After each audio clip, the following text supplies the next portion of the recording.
Neroli was a long journey for me. It's in the world of various perfume ingredients, certain things are so well known and established that they become an anti-trend. And that's exactly my relationship with the genre of fragrance design that contains or centers the accord of Neroli. Let's define the beast. So, there are some super plants in the world of fragrance. There are certain live things on this planet that are so prolific that almost half of the industry relies or exists thanks to them. So a bitter orange tree, and there are two varieties that are cultivated and are super useful for the extraction and productions of all kinds of ingredients that are used in perfumery and anything that you can think of, scent and flavor. So orange tree is one of those monumental plants. Three major super famous oils, or let's say their own notes that you'll find in the description of fragrances that are produced from bitter orange tree are orange blossom oil, and it's done through placing the flowers into solvents. So it's chemical extraction, diffusion if you wish, chemically induced diffusion of aromatic ingredients into a given substance. Then you can do all kinds of filtering, clearing, and condensing and concentrating either the whole thing into what's called orange blossom essential oil, or separate it into ingredients via various processes. So orange blossom oil is one. Neroli is the same tree and even the same part of the tree blossoms that are placed in huge, massive quantities in boiling water, and then you do distillation. So you pretty much evaporate. There is certain construction of how these aromatic ingredients then condense and fall into their own containers, and then again after that you can do all kinds of filtering, condensations, things that will get you a neroli essential oil or other components separating specific aromatic molecules from the mix. Interestingly enough, however, in our pedestrian world of smells, most people consider neroli to be cheaper smelling than orange blossom. I did mention, before we jump into the cultural value pricing of smells, the third oil that is super famous is petitgrain oil. You take leaves and the pieces of branches and you also put them in the boiling water, distillation, you get to extract aromatic ingredients that way. So bitter orange tree is incredibly prolific, super important for the whole ecosystem of producing flavors and smells. So now to the fascinating man-made system of what's valued at what. Neroli, in fact, is way more expensive to produce. You have to destroy astronomical, not astronomical, but a quite substantially large amount of natural ingredients and blossoms in order to produce, that many mils of neroli oil. Orange blossom is cheaper. However, in the public perception in the last century or two, neroli is associated with soaps and therefore smells cheap. It's a really interesting and tragic twist of fate on neroli because historically it was actually considered to be the riches, the aphrodisiac of the riches. Is it truly an erotic stimulant? I don't think we have a decisive yes on this issue, other than psychosomatic. If it gets you in the mood, what works. However, neroli has a long history of being this very expensive aphrodisiac. So rich people would buy and gift neroli oil to either their, sweet 16, your heir, the man of the household, or a bride to be, in order to put on themselves and make themselves irresistible to their chosen mate. I find this dramatic swap of value and meaning quite almost comedic. It's a bitter irony. Something that was so exclusive, expensive, and sexy. Neroli oil was used in all kinds of occult rituals and whatnot, and it was always associated with this extreme, dark, irresistible sexiness. But once the modern chemistry and the manufacturing chemical plants came along, we learned how to extract key chemical ingredients that reproduce this feel of neroli. And then we start putting it in soaps on commercial, wide-scale, mass market level. And instead of this dark, expensive, exclusive, mysterious, sexually charged scent profile, we turn to, oh, that's clean. That's what clean smells to a lot of people. If you didn't have a chance to order a Neroli essential oil, I have a number of essential oils here just for the sake of reference, because I review so many perfumes and I try to break them down into accessible scent profiles that we can discuss and relate to. It's no longer as cheap, but you also have to be very discerning about the quality of the producer. As I said, ever since the modern contemporary chemistry learned how to reproduce neroli scent, there are a lot of fake essential oils on the market for famous ingredients, and you really gotta get it from a well-established, trusted manufacturer that's been producing those oils forever. Otherwise, you're most likely getting a chemically designed knockoff. As I said, neroli oil is very expensive to produce. It's not supposed to be cheap if it's authentic. That said, most of people will recognize neroli because it will smell like a lemon soap, more or less.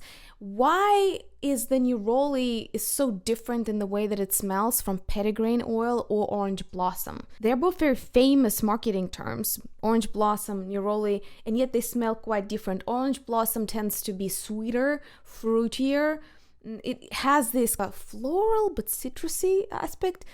But orange blossom, since you use solvents, you actually extract way more and richer bouquet of aromatic molecules out of the blossoms, because when you boil something, you actually destroy and modify the chemical composition of the original flowers quite a bit. So neroli, oddly enough, even though it's the most simple organic extraction method, you literally just boil the flowers and you collect what's there, it's one of the most chemically destructive with respect to the original headspace, what the flower actually smells like.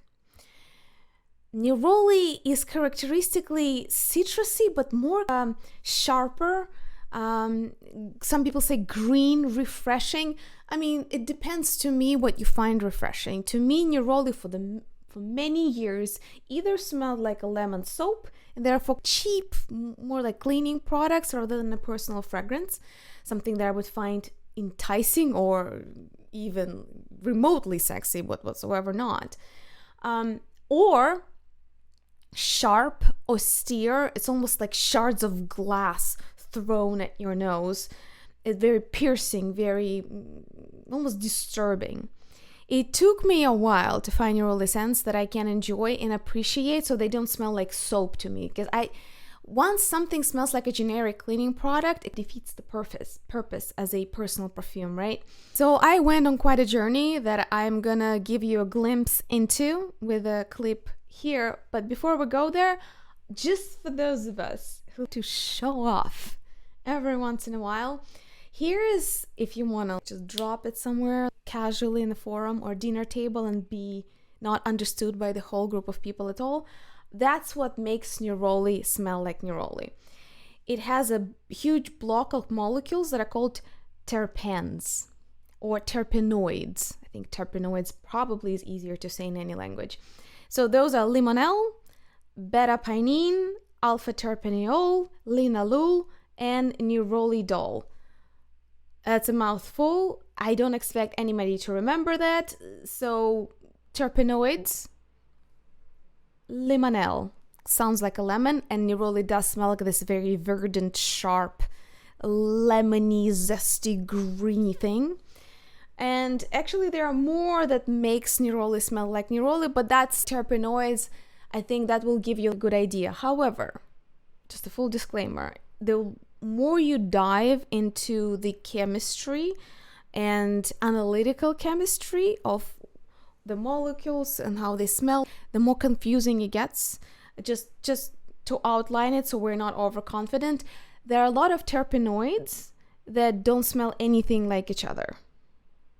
It's a large group of structures, chemical structures that look the same but don't smell the same. However, it gets worse. There are also molecular structures that look nothing like each other but smell very similar. And there are molecules that look, as I said, very similar. It's just one little group that's different here. You'll look at their smile or, their chemical signature, how it's written. I really couldn't tell you apart, guys. And yet, very, very different olfactive response to smelling those. So a bit of a gray area. But it's fun. Every once in a while it's fun to drop, oh, there's so much ethyl maltol in here, I can't. Or, oh, Baccarat Rouge, oh, please, just spare me all that Everneal and Amberxan. I can't. I'm not an Amberxan kind of person. It's fun. It's fun to throw these terms every once in a while. So now you know.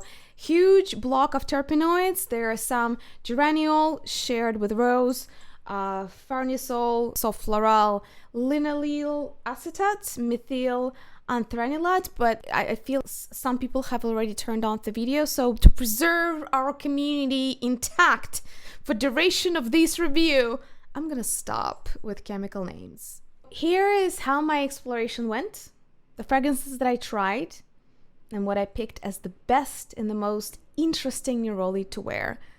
The result was surprising to me. I have finished Neroli Nasimba by Maison Crivelli. It was a rather confusing plasticky patchouli scent to me, with a bit of a sharpness of neroli, but not the best facets of neroli to begin with. I am not a big fan of Neroli Nasimba. It's not the patchouli I would wear, and that's not the neroli I would wear. But I am infinitely grateful to a subscriber who sent me a decant to try.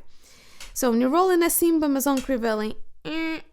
Next is Juliet Has a Gun, Gentle Woman. This was cyanidic bitter almond plus neroli. It is an interesting one. A friend of mine has a full-size bottle, is a big fan, and she sent me 5 ml to try a while ago. And it was just so harsh and austere. Imagine cyanidic bitter almonds plus sharp neroli. It's just a knife piercing through. And yet, I learned to appreciate it enough to finish the sample, but it's still a bit much for me. If you have hot skin, if you're constantly sweating, if you just generally have higher temperature than an average person, maybe this will open up interestingly. And yet I'm not 100% sure that such austere components blossom on hot skin well. Sometimes they go even more sour or bitter than on the cold skin. So I don't know. If you've ever worn Gentle Woman by Juliet Has a Gun, let us know. It's one of their classics. It's not the bestseller, but it's one of the OGs by Juliet Has a Gun, and one of the more interesting ones for sure. And yet, just a bit too harsh for me. Next was the Neroli à la Cardamome La Guatemala by Chapar and their Oud perfumery line, a more expensive line that they have at Chapar. I used up 4 ml. So Neroli Neroli à la Cardamome de Guatemala is clean. Neroli smells like soap because soaps smell like neroli. So this is the most common description of fragrances that you'll find when you think about neroli centric. It will smell like soap. And neroli as a ingredient is not that far from fleur d'orange and other orange tree-based orange blossom type of ingredients. However, it has this characteristic. Neroli can be very sharp, like a blade, almost bitter. Think sharp, light, bitter orange.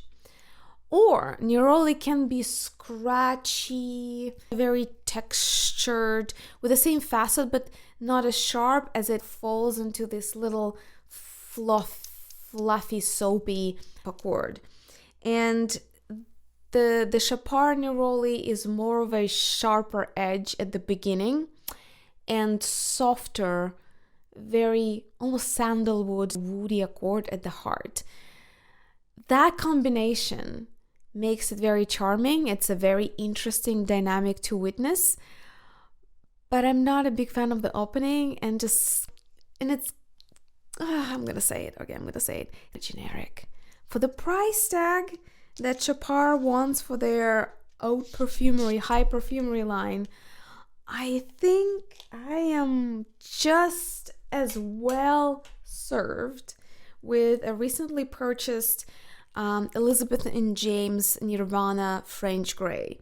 Here it's muskier Neroli. You don't get that creamy woody accord at the heart, which I appreciate in the Chapar Neroli, but the opening, and I would say 70% of the scent here is nearly the same. And this is, again, maybe it's just my nose is not sensitive enough to the 50 Shades of Neroli, but this does the job, and it costs 10 times less, something of that nature. And the last notable Neroli, and I want to specifically emphasize this because this is super affordable celebrity fragrance, is Glow by J.Lo. I've had a mini years ago, many years ago, and I remember that it was very annoyingly prickly to me in my memory and too sweet. But that was so many years ago. That was before I really knew anything about Neroli or notes or anything. I just remember it was fizzy and too sweet at the same time. It was a really odd combination. However, now things make way more sense. Orange blossom, Neroli, and grapefruit, jasmine rose and tuberose, musk, vanilla, sandalwood, and amber. I dare say, comparatively to Neroli scents that I don't like, this is not bad. Glow by J.Lo is a very decent Neroli scent. The bottle looks, I would say it's beautiful. So not that bad. I enjoyed wearing those 2 ml. And when it comes to my favorite Neroli so far, which I am considering purchasing full size, but we'll see in the next installment of Last Drops if I did or did not do so, is Arin Aegea Blossom. A lot of people complain that Aegea Blossom is, I'm halfway through, but just a few words. A lot of people complain that this is just a soapy scent, but I love it for it. And to me, it's floral enough, interesting enough that this is the Neroli scent I'm gravitating towards. So it turns out of the 2 typical facets of Neroli-centric scents, I'm more into the fluffy, soapy part than I am into the sharp, piercing, astringent Neroli part. Though, I do have an option if I ever want to wear one. I just don't see a point of buying an expensive Neroli scent at this time because I've had about enough. Just while testing all of this, I think I pretty much closed that chapter. The most surprising result for me was that it's not some super sophisticated, complex, sexy Neroli scent was out there and I just didn't spend enough money or I didn't spend enough time searching for it. I made a full circle and arrived with a different mental map and with a different emotional understanding of this lemon soap simplicity that was there all along.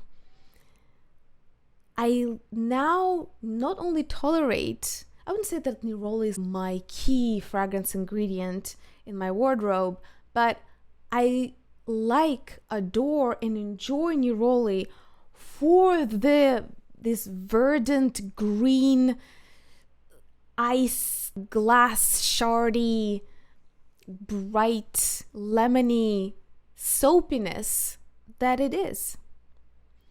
And the things that I wear are not actually the most expensive. And again, for me, the most expensive Neroli centric scents that I've smelled didn't really deliver anything that tremendously, groundbreakingly diverse or diverging from mass market or sort of cheaper designer options. So my verdict is, you will learn to appreciate the brightness and simplicity of Neroli if you just give yourself time and relax around the genres of perfumery that seem either too simple or too unpleasant, whichever way. Just relax around it. The more you learn, the more you compare, the more things you layer and study, you will start making these full circles of appreciation of simplicity and beauty, the things that are well defined and maybe even common. Neroli is a commodity today because of advancements in modern chemistry. And yes, the flip of value from exclusive, expensive, rare, aphrodisiac to, oh, that smells clean, just like soap. It is a beautiful cultural irony. It's quite an interesting, story for Neroli if it was a character in the movie, for sure. But yet I learned to love it more because we studied it to death, because we dissected it into molecule by molecule and implemented Neroli, fake Neroli, into mass market chemistry, surrounded ourselves with it, redefined what this scent means. I still learned to love the brightness and simplicity of Neroli as it exists in our collective olfactory cultural world. And I would say that in my book, Neroli is one of those staples that you'll learn to appreciate and you never have to spend too much money on. This is like a fashion comparison would be a cotton t-shirt. Yes, you can spend ridiculous money on a designer white t-shirt. It will probably be slightly better cotton. It will probably be potentially, if you care about it, slightly better fit for your physique. Not necessarily. But it's a t-shirt. And there are certain fashion designs, such as suit, that by definition, the most complex, craft-dependent, quality of the materials, quality of the craft-dependent fashion pieces that you will ever buy. So Neroli is not a suit in the olfaction fashion and the factual world of arts and science. Neroli is a t-shirt, but a good t-shirt can be a true staple in your collection. That's how I see it. If you're curious about the history and the cultural meaning and the value building of fragrances, scents, anything related to how we perceive the world through our senses, through the perception of the world outside of us, I would recommend you subscribe to Perfume Nation on all the streaming platforms. It's on Spotify, Apple Podcasts, Amazon Podcasts, everywhere.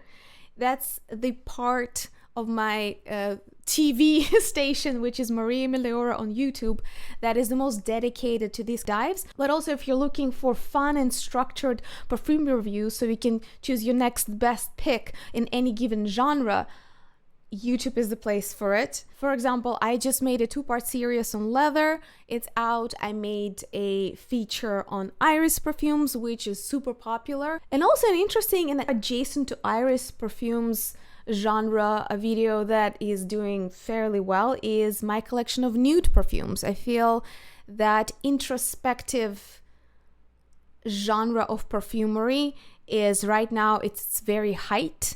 It's not a new idea, but I feel after COVID, it became just blossoming genre in perfumery. Things that are intimate, things that are not screaming on your face and yet are complex and have certain amount of dynamism. They live with you, they change with time. You can watch these and I'll link them somewhere here. Please like and subscribe. It really does help to bring more interesting brands, perfumes, and guests to this channel. And I hope I'll hear about your experiences with Neroli. What was your journey? What are your top and maybe not so favorite picks in that genre? And I will be not so patiently waiting for your comments down there. We'll meet in the comments below. Thank you so much for watching, and I'll see you in the next one.